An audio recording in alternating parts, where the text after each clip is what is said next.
খালি সমাজ করে উঠে বলবো কথা না ঠিক কিনা। এখন সাধারণ জনগণ চিন্তা করতেছে কে জান্নাত কোন দিক, ডান দিক না বাম দিক, কথা না ঠিক কিনা। এই যে বিদ্যুৎ অবস্থা, আবার দুনিয়ার জমিনে নামাজ নিয়ে মারামারি আছে না নাই?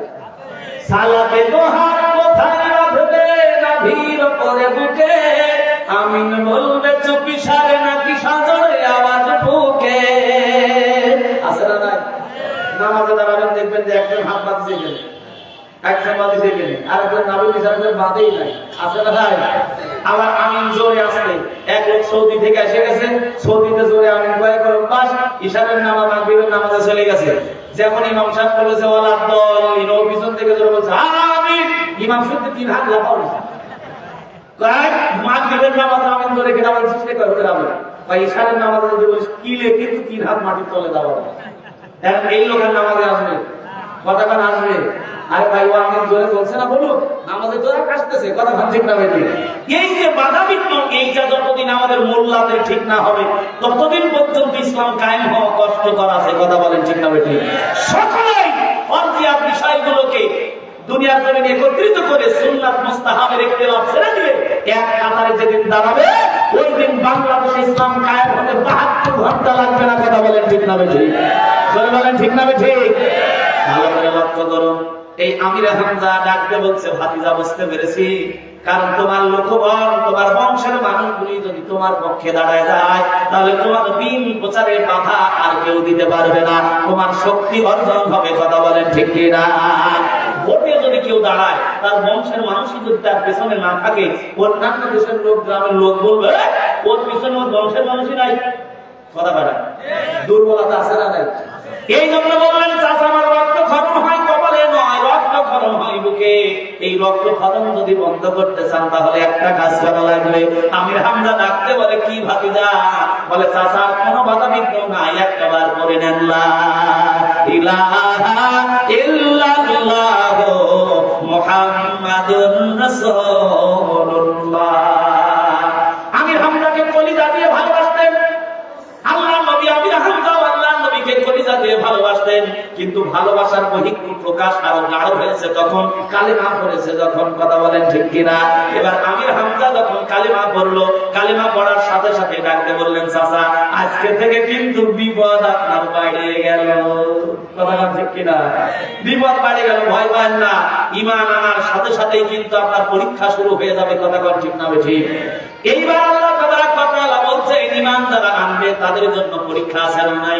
আল্লাহ তাবারাক ওয়া তাআলা বলছেন ওয়ালা নাবলুওয়ান্নাকুম বিশাইইম মিনাল খাউফি ওয়াল জু'i ওয়া নাকসিম মিনাল আমওয়ালি ওয়াল আনফুসি ওয়াস সামারাত ওয়া বাশশিরিস সাবিরিন।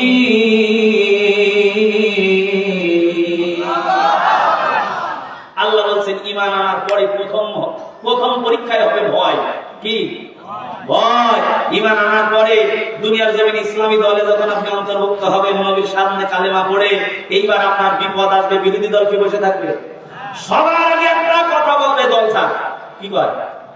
দল থাক, নাইলে কিন্তু ঘর থেকে বের হতে দেবো না, দল ছাড়, নাইলে কিন্তু মারবো, দল ছাড়, নাইলে কিন্তু ফাঁসি দেবো, মিথ্যা মামলা দিব, হামলা দিব, এই ভয় আছে না নাই? ভালো করে লক্ষ্য করুন, আম্মা রাদিয়াল্লাহু তাআলা আনহার কথা বলছি। দুনিয়ার জমিনে ইসলাম যখন কবুল করেছেন, এটা যখন প্রকাশ হয়ে গেছে, এই আম্মা রাদিয়াল্লাহু তাআলা আনহা ছিলেন হাশিম ইবনে মুগীরা, দুনিয়ার জমিনে গোলাম।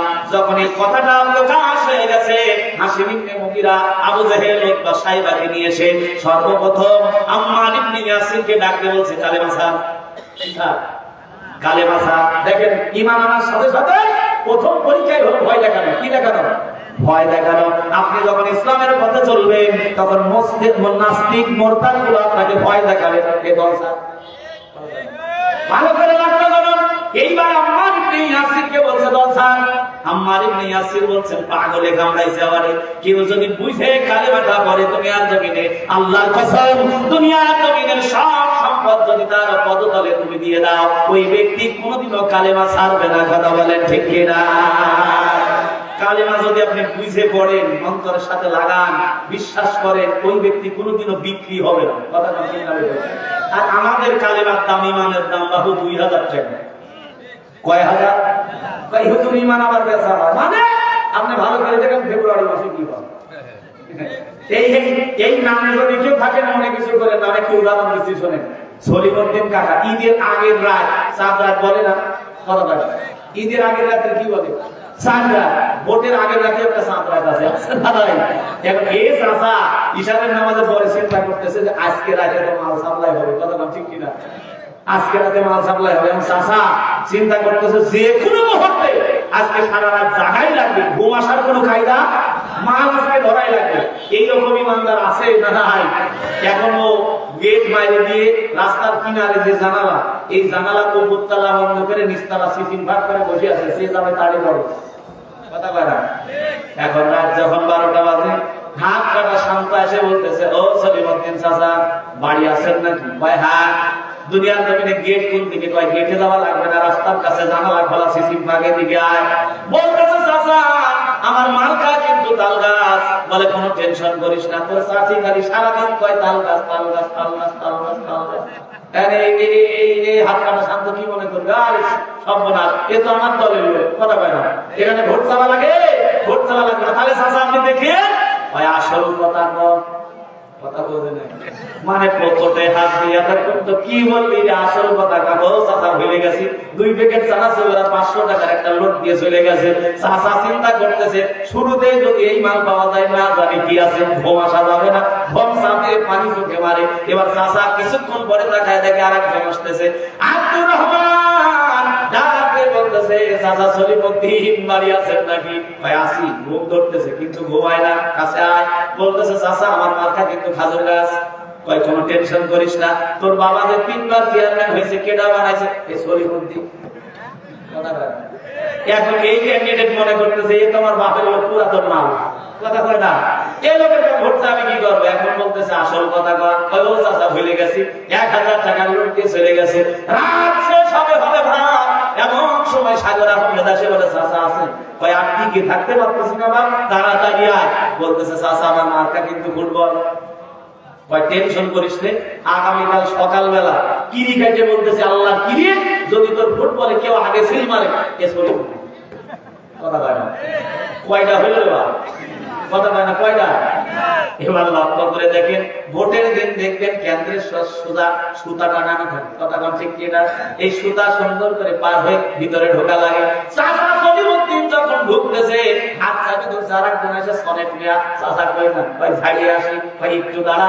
বড় করে 2টা নোট ইউনুস চাচা এখন যেরকম বানাইছে মনে করেন আমেরিকান ডলারের মতো, এই মাল 2টা হাতে দিয়ে বলতেছে, চাচা আমার মার্কা কিন্তু আপেল। এখনো চিন্তা করতেছে কি, তাল গাছ, খেজুর গাছ, ফুটবল না আপেল, এই করতে টাকা পেপারে ঢুকে আর চিন্তা করতেছে করে ব্যালট পেপার এইভাবে হাতে দিয়ে চিন্তা করতে করতে এমন জায়গায় মারছে কোন প্রতীকেই করে নাই, অজাগায় নাই, কথা বলে। এইরকম মাল আছে না নাই? ভালো করে লক্ষ্য করুন, কালেমা যদি কেউ বুঝে পড়ে, কোন ব্যক্তি টাকার কাছে বিক্রি হতে পারে। আপনার যাকে পছন্দ তাকে ভোট দিবেন, তবে টাকার বিনিময় নয়, কথা বলেন ঠিক কিনা? আপনার পছন্দের প্রার্থীকে আপনি ভোট দেবেন, যে টাকার বিনিময়ে দেয় ওর টাটকা মুনাফে আরো 17 জনের কাছে মাল ছাড়ছে, কথা বলেন ঠিক কিনা?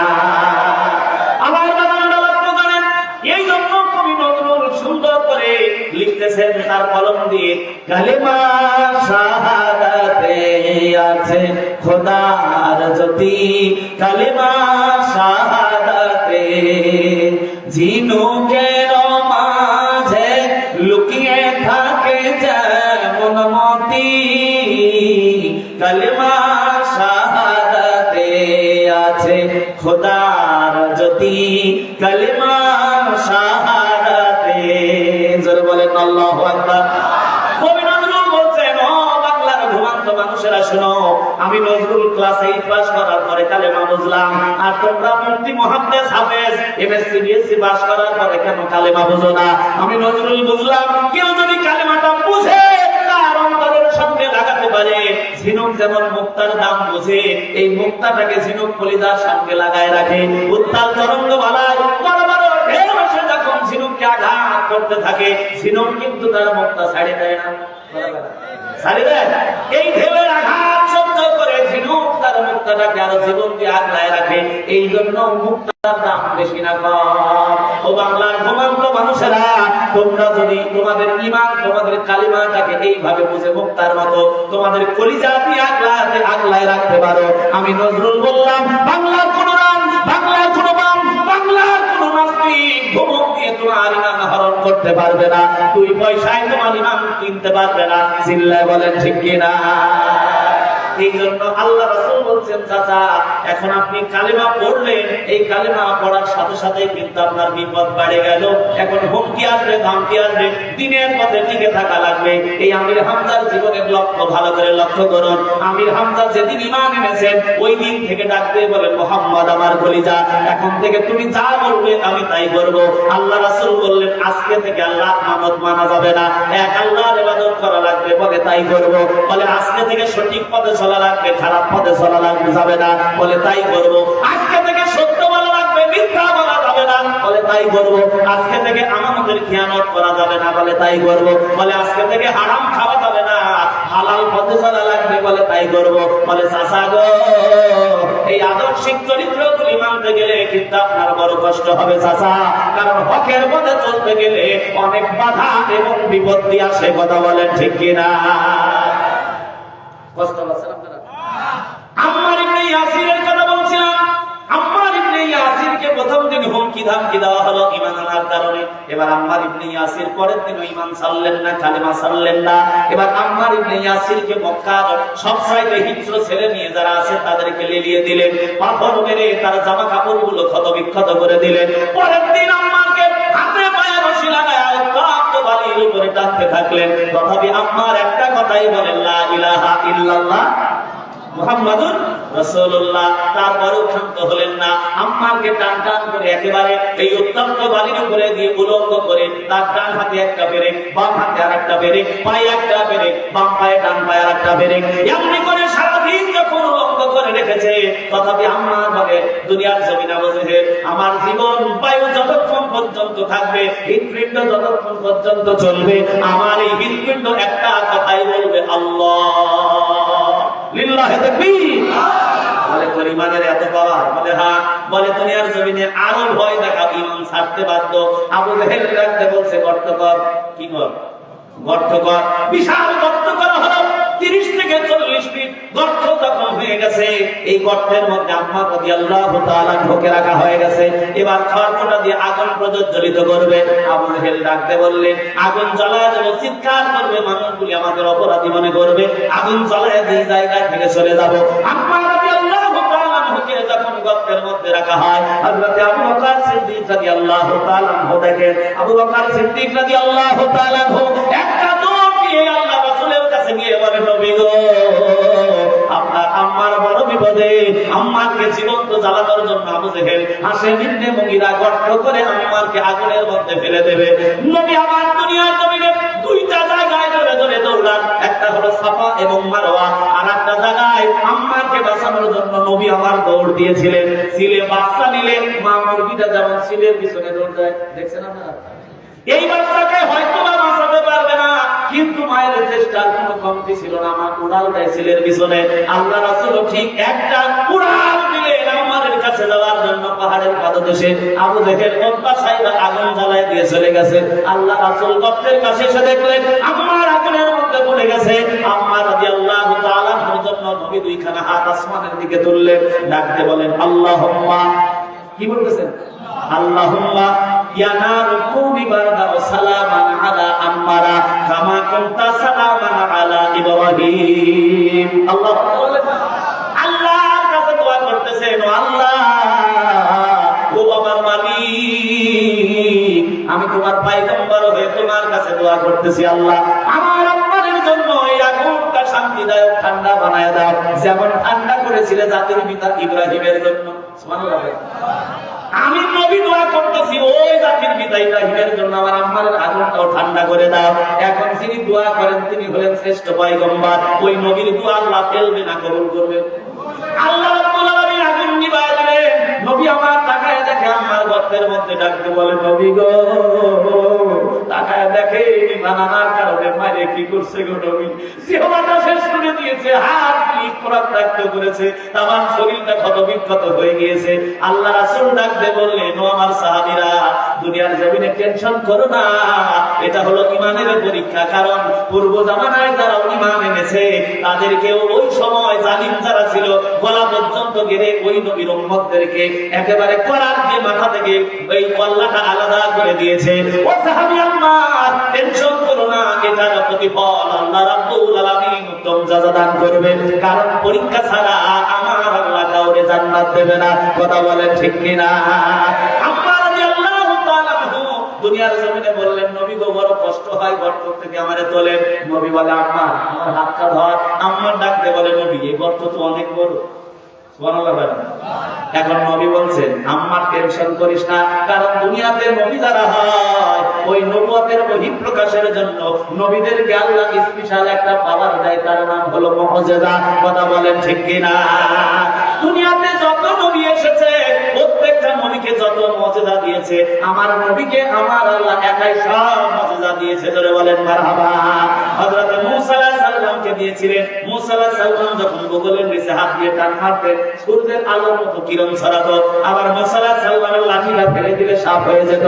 দুনিয়ার জমিনে ঈসা রূহুল্লাহকে আল্লাহ রাব্বুল আলামিন মুআজিজা দান করেছিলেন। অন্ধর চোখে হাত দিলে ভালো হয়ে যেত, কুষ্ঠ রোগীর গায়ে হাত দিলে ভালো হয়ে যেত। মৃতের সঙ্গে আল্লাহর নাম নিয়ে যখন বলতো কুম বিইজনিল্লাহ, তখন মৃত জীবিত হয়ে দাঁড়ায় যেত। কথা বলেন ঠিক কিনা? এই যত মুআজিজা দুনিয়ার জমিনে যত নবীকে আল্লাহ দিয়েছেন, সব মুআজিজাগুলি আমার নবীকে আল্লাহ একাই দিয়ে দিয়েছেন। তবে নবীকে স্পেশাল দুইটা মুআজিজা দিয়েছেন, যে মুআজিজা কিয়ামত পর্যন্ত নষ্ট হবে না। অন্য নবীর সব মুআজিজা, মূসা আলাইহিস সালামের লাঠি এখন আছে, সাপিয়া হয় হয়। দাউদ আলাইহিস সালামের সেই লোহা এখনো দুনিয়াতে আছে, টিপন দিলে কি অস্ত্র হয়। আবার ঈসা আলাইহিস সালামের উম্মতরা আছে, ফু দিলে কি অন্ধ ভালো হয়।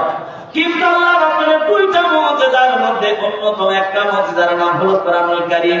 এই কোরআন দুনিয়ার জমিনে যারা মানবে, কোরআন অনুযায়ী যারা নিজের জীবন গঠন করবে, এই কোরআন যারা বুকের সঙ্গে ধারণ করবে, আল্লাহ রাসূল বলছেন কোরআন এমন একটা মুআজিজা, এই কোরআন মানার কারণে আমার আল্লাহ তাকে মুস্তাজাবুদ দাওয়া বানায় দেবে। ওই ব্যক্তি দোয়া করতে দেরি হবে, আমার আল্লাহ কবুল করতে দেরি হবে না। জোরে বলেন না মারহাবা। এই কোরআনের আকর্ষণ মুআজিজা কোনদিনও পুরাতন হবে, কিন্তু খালি মানা লাগবে। মানে আপনি দেখেন এই কোরআন কি করতে পারে আপনার জন্য। সুবহানাল্লাহ। কোরআন যে জায়গায় লাগে ওই জায়গায় স্বর্ণ ফলে, কোরআন যার সঙ্গে থাকে তার সম্মান বাড়ে যায়। কোরআন যে জায়গায় অবতীর্ণ হয় তার সম্মান বাড়ে। ভালো করে লক্ষ্য করুন, কোরআন নাযিল হয়েছে মক্কা এবং মদিনায়। মক্কা এবং মদিনায় সম্মান কম না বেশি? ধরে কম কম না বেশি? আবার কোরআন নাযিল হয়েছে দুনিয়ার জমিনে রমজান মাসে। আল্লাহ পাক ডাকতে বলছেন, শাহরু রমাদানাল্লাযী উনজিলা ফীহিল কুরআন। ওই রমজানের বরকত, রমজানের মর্যাদা বেড়ে গেছে এই কোরআন নাযিলের কারণে। চিল্লায় বলেন ঠিক কিনা? আবার এই রমজানে একটা দিন আছে, সেই দিনটার নাম হলো লাইলাতুল কদর। এই লাইলাতুল কদর আবার ধন্য হয়েছে এই কোরআন নাযিলের কারণে। আমার আল্লাহ ডাকতে বলেন, ইন্না আনজালনাহু ফি লাইলাতিল কদর। আছে না নাই? তাহলে কোরআন যে জায়গায় লাগবে, কোরআন যে মানবে ও শোনার মানুষ হয়ে যাবে, ও দোয়া করতে দেরি হবে, আল্লাহ কবুল করতে দেরি হবে না। এই মুআজিজা কিয়ামত পর্যন্ত শেষ হবে না। কথা বলেন ঠিক না বেঠিক? ভালো করে লক্ষ্য করুন। ও আমার ভাইরা, আমির হামজা রাদিয়াল্লাহু তাআলা দুনিয়ার জমিনে কালেমা পড়ে গেলেন, দিন মানতে লাগলেন। আল্লাহ রাসূলের কথা মতো বদরের প্রান্তরে গিয়ে শহীদ হলেন। বদরের প্রান্তরে গিয়ে শহীদ হলেন। শুধু শহীদ হলেন না, আমির হামজাকে ক্ষত বিক্ষত করে শহীদ করা হয়েছে। কথা বলেন ঠিক কিনা? দুনিয়ার জমিনে আল্লাহ রাসূল যখন মক্কা নগরী বিজয় করেন, মক্কা নগরী বিজয় করবার পরে কয়েকজন মানুষের জন্য খরচ ফায়ার অর্ডার দিয়ে দিয়েছিলেন। এই লোক যেখানে দেখবি ডাইরেক্ট তারে মারে ফেলবি, কোনো কৈফিয়ত হবে না। এদের মধ্যে একজন ছিল ওয়াহাশী আর একজন ছিল হিন্দা। কথা কাজে ডাইরেক্ট খরচ ফায়ার অর্ডার। কিন্তু এই ওয়াহাশী এবং হিন্দা দিনের বেলা কখনো বের হতো না, রাতে বের হলেও দুনিয়ার জমিনে চাদর টাদর সুন্দর করে মাইরে তারপরে বের হতো, যাতে করে সাহাবীরা না দেখে, যাতে করে সাহাবীরা না দেখে। সুবহানাল্লাহ, আলহামদুলিল্লাহ, লা ইলাহা ইল্লাল্লাহ। সুবহানাল্লাহ, আলহামদুলিল্লাহ,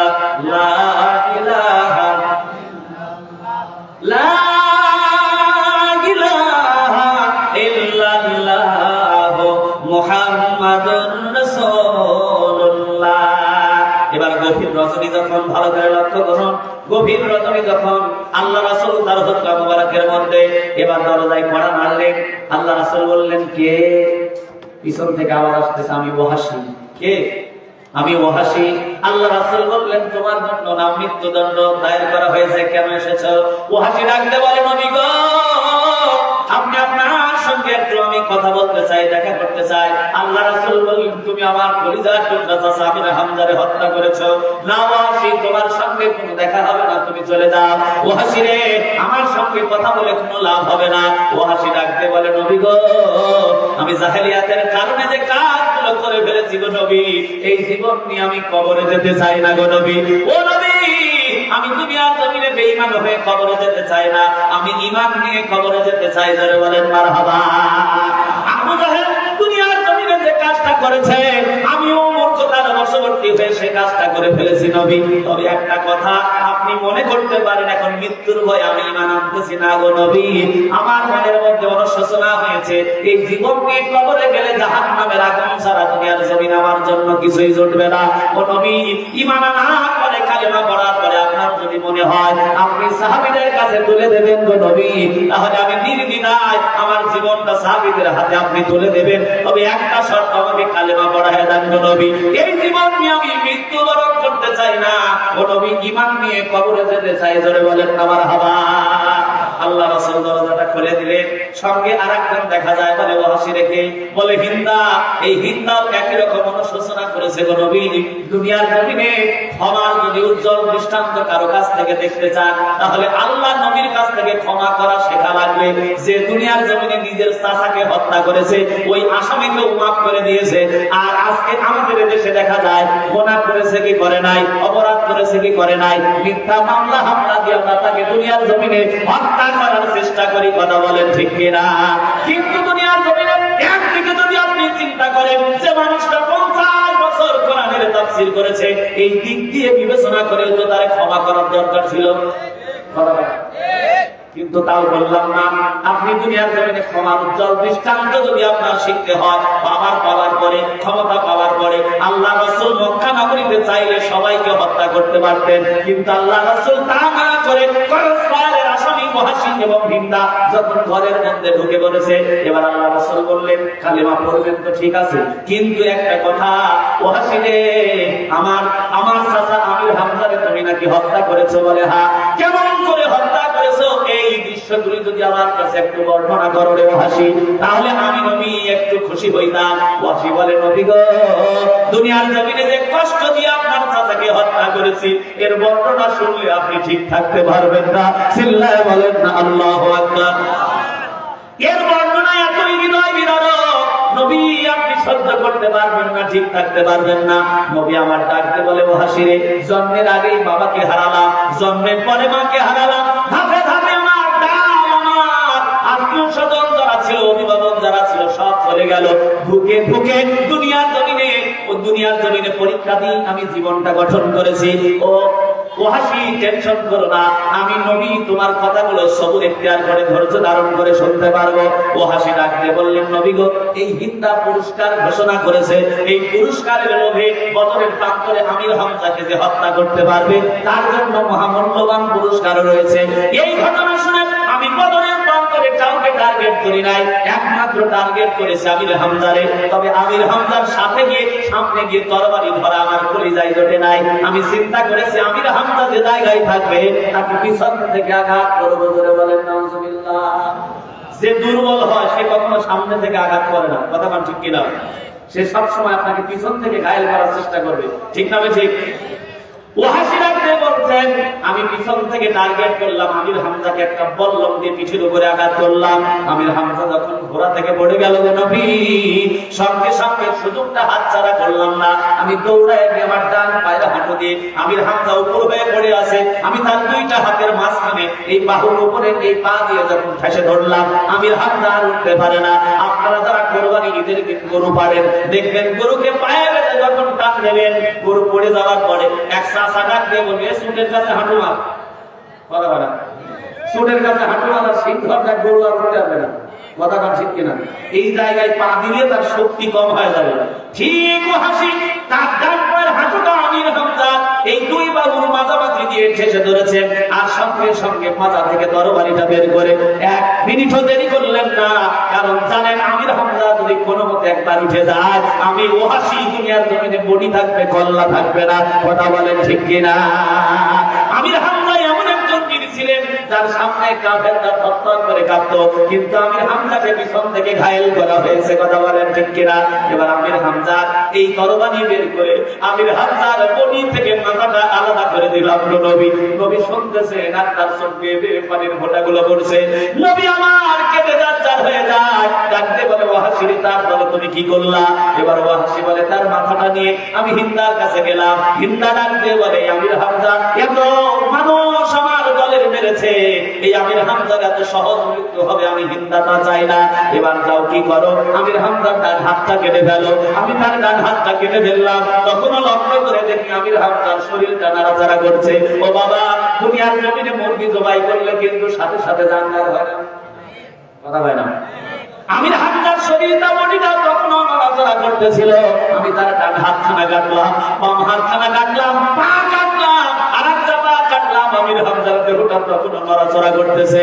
সব অঙ্গ প্রত্যঙ্গগুলি কেটে কেটে আলাদা করলাম। নবী নবী আমার কেটে যাচ্ছে আর হয়ে যায়, ডাকতে বলে ওয়াহশী রে, এতটা নিষ্ঠুর কেমনি করে হতে পারলি? আমার চাচাকে এমন নির্দয় ভাবে কেমনি করে হত্যা করলি? ওয়াহশী ডাকতে বলে নবী এই জায়গাটাই শেষ নয়, এইবার হিন্দা আমাকে ডাকতে বলছে ওয়াহশী শোন, যে আমির হামজা আমার দলের এতগুলি সৈন্যবাহিনী হত্যা করেছে, এই আমির হামজার কলিজাটা কত বড় এটা না দেখে আমি হিন্দা যাব না।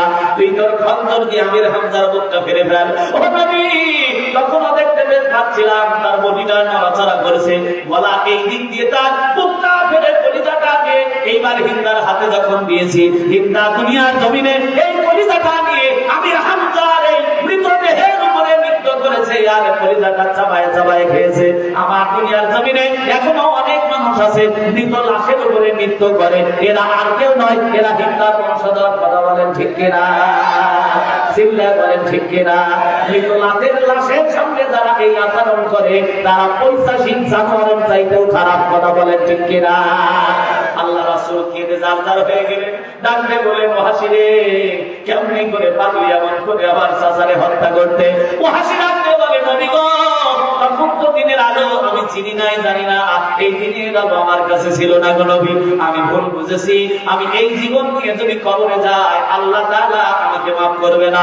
ঈমান আনার পরে আপনি যদি আমাকে মৃত্যুদণ্ড দেন আমি নির্দ্বিধায় মাথা পেতে নেব গো নবী। আল্লাহ রাসূল ডাকতে বললেন কালেমা যারা পড়ে নেয় তাদের জন্য মুসলমানের তরবারি হারাম।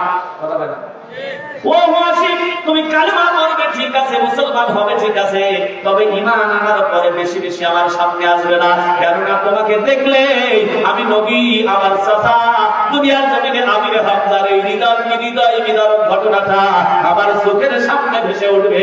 চিল্লায়া বলেন না আল্লাহু আকবার। লা ইলাহা ইল্লাল্লাহ, জোরে লা ইলাহা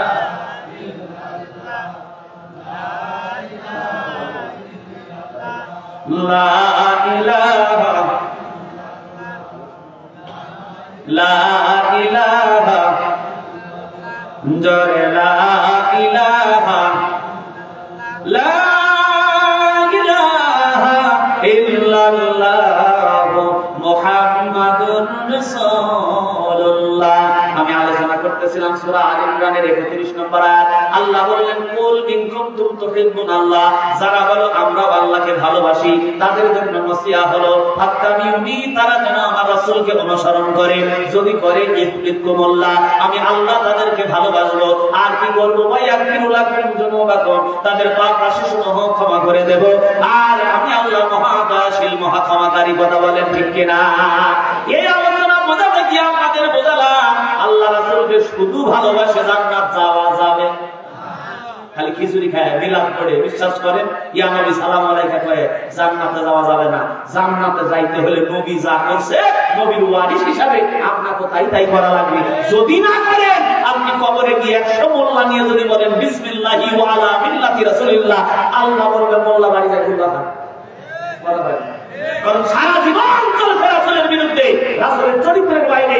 আর আজকে রাসূলের মিল্লাতে হবে না, রাসূল রাসূলের মিল্লাতে চলতে হলে রাসূল যা করেছে তাই আমাদের করা লাগবে। কথা বলছেন না? এই জন্য রাসূলের 4 জন চাচার উদাহরণ দিচ্ছিলাম। 2 জন চাচা ভালোবাসায় পাকা, কিন্তু চরিত্র মানে নাই জন্য জাহান্নামী। কথা বলছেন না?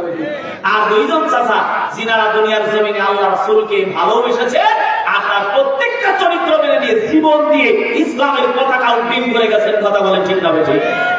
আরেকজন চাচার নাম হলো আব্দুল্লাহ ইবনে আব্বাস রাদিয়াল্লাহু তাআলা। আব্বাস রাদিয়াল্লাহু তাআলা রাসূলের আপন চাচা। এই 4 জন চাচার ইতিহাস আপনারা মনে করেন। 2 জন চাচা রাসূলকে শুধু ভালোবেসেই ক্ষান্ত হন নাই, জীবন দিয়েছেন দিনের জন্য। আমাদেরও রাসূলকে ভালোবাসাও লাগবে। আচ্ছা, কাউকে যদি অনুসরণ আমি করতে যাই, তাকে যদি ভালোই না লাগে আমার, ওকে অনুসরণ করবো? ও পছন্দই হয় না, অনুসরণ করবো? তাহলে ভালোবাসাটা তো আগেই আসবে। ভালোবাসে তাকে অনুসরণ করা লাগবে। সম্মানিত উপস্থিতি, এখন রাসূলকে অনুসরণ করতে গেলে কতগুলি কাজ আছে আমার অ্যানালাইসিসে। নবীকে যদি অনুসরণ করে আপনি কবরে যেতে পারেন তাহলে আপনার জন্য জান্নাত। ওই যে কবর দেখেন, খালি ডাকতেছে, হাতছানি দিয়ে ডাকতেছে। এই কবরে যাইতে হলে আপনাকে কিছু চরিত্র তৈরি করা লাগবে। এই চরিত্রটা গঠন করা লাগবে রাসূলের চরিত্র। কথা বলে ঠিক না বেঠিক? তাহলে নবী কি করছে আমার অ্যানালাইসিসে এই আয়াতের প্রেক্ষিতে রাসূলের যোগ্য ওয়ারিস হতে হলে আপনাকে 1 নম্বর যে আমল করা লাগবে, তা'মুরুনা বিল মা'রুফ ওয়া তানহাউনা আনিল ফাহশাই ওয়াল মুনকার। মানুষদেরকে ভালো কাজের দিকে ডাকা আর খারাপ কাজে বাঁচারি শরীফকে দাঁড়াবে। কথা বলেন, এটা হলো নবীওয়ালা কাজ, এটা হলো নবীদের কাজ। নবী যা করেছে, আপনি নবীর রূহানি সন্তান হতে গেলে আপনাকে তাই করা লাগবে। এখন দুনিয়ার জমিনে ইসলাম ধ্বংস হচ্ছে, কোরআনের বিরুদ্ধে আইন পাস হচ্ছে, দুনিয়ার জমিনে দাড়ি টুপি নিয়ে একেবারে সংসার। এখন আপনি খালি জিকিরে আছেন লা ইলাহা। এখন ফেরেশতা জিবরাইল ডাক দিয়ে বলতেছে, এই জিবরাইল, উত্তরপাড়া গোরস্থান মসজিদে জিকির করে কি জানেন? দেখতো, কয় আব্দুর রহমান আল্লাহ, কয় ওর জিকিরের তাল একটু রেকর্ড করে রাখ। বলে কে? বলে ওর জিকিরের তালে তালে পিটান হবে। কথা কয় না? কথা কয় না কেন? কারণ দুনিয়ার জমিনে যখন ইসলাম ভুলণ্ডিত হয়, দিন দুনিয়ার জমিনে একেবারে মাটির সঙ্গে মিশে দেওয়ার জন্য ইহুদি নাসারারা চক্রান্ত করতেছে।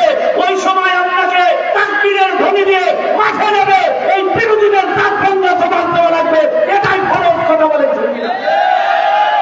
ওই সময় আপনি জিকির করে আলু বড়া খাচ্ছেন, চিন্তা করতে চান না, তো আমি এরকম করে পাবো না। বাবা, আপনি গোল আলু ভাত মুসলমান হয়ে যদি কবরে যান, পিছনে আছে না নাই? প্রমাণ দিচ্ছি নেন, এই কোরআনে আছে।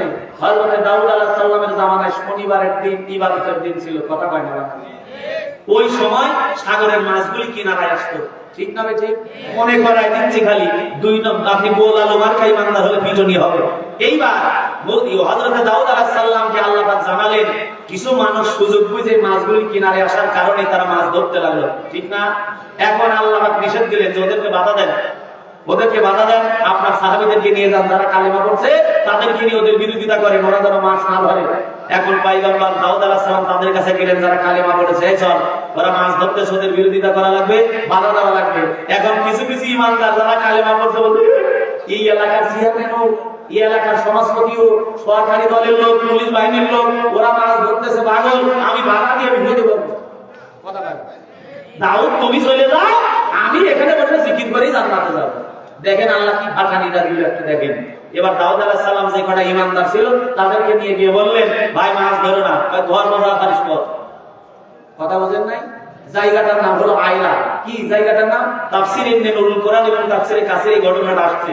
এইবার আল্লাহ পাক দাউদ আলাইহিস সালামকে বললেন, তা'মুরুনা বিল মা'রুফ ওয়া তানহাউনা আনিল ফাহশাই ওয়াল মুনকার। যারা বাধা দিয়েছে আর দিনের দাওয়াত যারা দিয়েছে তাদেরকে একটু দূরে চলে যান। আর যারা জিকির বাকি মসজিদে বসে বাধাও দেয় নাই, মাছও ধরে নাই। গ্রুপ হয়েছে 3টা। একটা গ্রুপ মাছ ধরে, এরা সন্ত্রাসী। একটা গ্রুপ মাছ ধরেও না, বাধাও দেয় না, এরা গোল আলু মাখা ইমানদার, জিকির বাকি। কথা বলে। আর আরেকটা গ্রুপ প্রতিবাদী ইমানদার, অন্যায় দেখলে বসে থাকতে পারে না, তার বাধা দিছে। কয়টা গ্রুপ হয়েছে ভাই?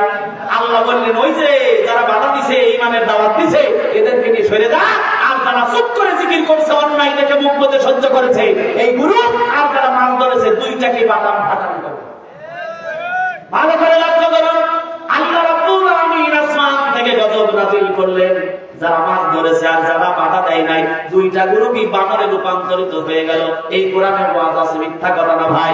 2টা গ্রুপে যখন বানরে রূপান্তরিত হয়ে গেল, একটা আরেকটা বানরের দিকে তাকাতো আর চোখের পানি ফেলতার বলতো, হারে যদি পয়গম্বর দাউদের কথা শুনতাম, আজকে আমাদের আমাদের এই পরিস্থিতি হতো না। এই বানর কিন্তু আবার ডারউইনের সে বানর না। ডারউইন একটা পাগল বলেছে মানুষ বানরের থেকে জন্ম। ও ভাই, এই বানর কিন্তু 3 দিন বেঁচে ছিল। কয়দিন? দাউদ আলাইহিস সালামের এই কওমের যে মানুষগুলির উপরে আসমান থেকে আযাব বর্ষণ করে বানর হয়, এই বানরগুলি 3 দিন জীবিত ছিল। 3 দিন থাকার পরে যে যে জায়গায় অবস্থান করতেছিল, আমার আল্লাহ ওই জায়গাতেই মাটির মধ্যে তাদেরকে দাফন করে দিয়েছে। ধরে বলেন আল্লাহু আকবার। এই জন্য নবীর প্রথম নম্বর নবীওয়ালা কাজ খারাপ কাজে বাধা প্রদান করা, ভালো কাজের দিকে মানুষকে ডাকা। 1 নম্বর। কয় নম্বর? 1 নম্বর। এইরকম অনেকগুলো পয়েন্ট ছিল, সময় নাই। নবীওয়ালা কাজ করে কবরে না যেতে না পারলে খালি ভালোবাসেন, ইয়া নবী সালাম আলাইকা, আপনি পড়েন, আমার কোনো আপত্তি নাই। নবীকে এই যে ভালোবাসতেন, তাহলে নবী যা করে গেছে এই কাজগুলো সমাজে আপনার বাস্তবায়ন করার দরকার আছে না? এখন আপনি এটা করে যদি চিন্তা করেন ও গাঁজা খাই খাগা, ও ধ্বংস হয় হোকগা, দুনিয়ার জমিনে কোরআন ভুলুণ্ঠিত হচ্ছে হোকগা, আল্লাহকে দুনিয়ার জমিনে কটাক্ষ করতেছে করুকগা, নবীকে গালি দিচ্ছে পিক্কা, আমি বসে বসে দুনিয়ার জমিনে জিকির করি। ভাই বাটা আছে না? বিশ্বাস করেন, আল্লাহ রাসূলের উপরে যখন কটূক্তি করবে, আপনার মুখ যদি না ফোটে, কাজী নজরুল ইসলাম বলছেন, রাসূলের অপমানে যদি না কাঁদে তোর মন, মুসলিম নয় মুনাফিক, তুই রাসূলের দুশমন। কথা বলেন ঠিক কিনা? তাহলে রাসূলের যোগ্য ওয়ারিস হতে গেলে 1 নম্বর কাম কি বলেন তো দেখি? ভালো কাজে দাওয়াত দেওয়া, খারাপ কাজে বাধা প্রদান করা। নাম্বার 2, দ্বিতীয় নম্বর, আল্লাহ তাবারাক ওয়া তাআলা সূরা আনফালের মধ্যে বলছেন, যে ব্যক্তি পরিপূর্ণ ঈমানদার হবে তার কোয়ালিটি আল্লাযিনা ইউকিমুনাস সালাহ, নামাজ কায়েম করবে। কি করবে? নামাজ কায়েম করবে। এখন আপনি দুরূদ শরীফ পাঠে পাকা, আপনি সব কাজ করেন, এখন তো নামাজও পড়েন না। ও ভাই, রাসূলের আদর্শ আছে ভিতরে আপনার? আর যে নবীকে 60 বছর বেঁচে থাকা অবস্থায় একদিনও নামাজ কাজা দিলেন না, অসুস্থ 2 জন সাহাবীর কাঁধে চড়ে বসেছিলেন, নবীতে গিয়ে নামাজ আদায় করেছেন। কথা বলেন ঠিক না ঠিক? ওই নবী মৃত্যুবরণ করবেন, দুনিয়ার মিশন শেষ করে চলে যাবেন। ওই নবী সবাইকে লক্ষ্য করে ডাকতে বলছেন, সাহাবীরা শোনো, আমি নবী একটা শেষ কথা বলে দেই, এই কথাটা তোমরা ভালোভাবে মান্য করে চলবে। সাহাবীরা মনে করলেন নবী মনে হয় আহলে বায়াতের কথা বলবে, তার স্ত্রী গুণের কথা বলবে, আলীর কথা বলবে, হাসান হোসেনের কথা বলবে। তাদেরকে দেখে রাখে এই কথা মনে হয় নবী বলবে। সাহাবীরা তার মুখের দিকে তাকালেন। আল্লাহ রাসূলের জান কবজের পূর্বে একটা কথা নবী ক্লিয়ার করে বলে গেছেন, as-সালাত as-সালাত। ও আমার সাহাবীরা, নামাজ ছেড়ে দিও না। চিল্লায় বলেন ঠিক কিনা? আর নামাজ না পড়ে মুখ থাকতায়, আমি নামাজ না পড়লে ওই সলিমের চাইতে আমার ঈমান থাকে। কথা বলে এর তোর বুকের ছাতির নাম ঈমান নাকি? ঈমানদার হতে হলে আগে নামাজ পড়া লাগবে। অনেক ব্যাখ্যা ছিল ভাই, আমি 17-18টা পয়েন্ট নবীর যোগ্য ওয়ারিস হতে গেলে, তাহলে 1 নম্বর ভালো কাজের আদেশ দেওয়া, খারাপ কাজে বাধা দেওয়া। 2 নম্বর 5 ওয়াক্ত নামাজ জামাতের সাথে বাইরে পড়া। কথা কারা? আরো ছিল 18টার মতো পয়েন্ট। এখন এই 18টা পয়েন্টের মধ্যে আরেকটা কাজ হলো দুনিয়ার জমিনে জান এবং মাল দিয়ে দিনকে বিজয়ী করা। কথা কারা? তাহলে এই কাজটা অন্তত এইটা আমরা করি এখন নাকি? এই 18টার মধ্যে একটা পয়েন্ট ছিল, আল্লাহর দিন তো এমনি এমনি বাস্তবায়ন হবে না, এটার জন্য অর্থ লাগবে, এটার জন্য রক্ত লাগবে। কথা ঠিক না ঠিক? এই জন্য আমার ভাইয়েরা, এই 18টা পয়েন্টের মধ্যে একটা পয়েন্ট হলো দুনিয়ার জমিনে আল্লাহ তাআলার দ্বীনকে বিজয়ী করার জন্য জান এবং মাল দিয়ে দুনিয়ার জমিনে কাজ করা লাগবে। আল্লাহ পাক ডাকতে বলেন, ইয়া আইয়ুহাল্লাযীনা আমানু হাল আদুল্লুকুম আলা তিজারাতিন তুনজিকুম মিন আযাবিন আলীম তুমিনুনা বিল্লাহি ওয়া রাসূলিহি ওয়া তুজাহিদুনা ফি সাবিলিল্লাহি বিআমওয়ালিকুম ওয়া আনফুসিকুম যালিকুম খায়রুল লাকুম ইন কুনতুম তা'লামুন।